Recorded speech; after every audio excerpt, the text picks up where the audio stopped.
आज मी बंगालचं famous sweet मिष्टी दही बनवतोय. त्यासाठी मी बाजारात मातीचं भांडं घ्यायला आलोय आणि मला हवं तसं मातीचं मडकं मिळालंय. हे मला 150 रुपयाला मिळालं. मग वाटेत येताना मी दूध आणि दही पण घेतलं. मग घरी आल्यावरती सर्वात आधी दूध बॉईल करायला ठेवलं आणि त्यात थोडी वेलची पण टाकली. दूध बॉईल होतंय तोपर्यंत मी मडकं चांगलं वॉश करून घेतो. खरं तर 1-2 तास पाण्यात बुडवून ठेवायचं असतं, पण एवढा आपल्याकडे टाईम नाही आहे.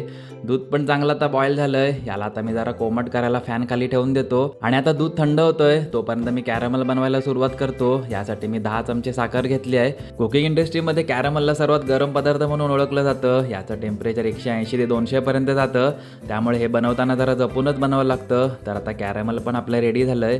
याला आता दुधामध्ये मी मिक्स करतो. तसं आपण डायरेक्ट शुगर पण ॲड करू शकतो, पण कॅरमलमुळे चांगला एक गोल्डन कलर येतो. यामध्ये मी आता शेवटला विरजण्यासाठी दही पण ॲड करतोय आणि दही ॲड केल्यावरती याला चांगलं फेस येईपर्यंत ढवळायचं आहे. तर आता आपलं मिक्सचर एकदम रेडी आहे. याला आता मी मातीच्या भांड्यामध्ये सेट करायला ठेवतो.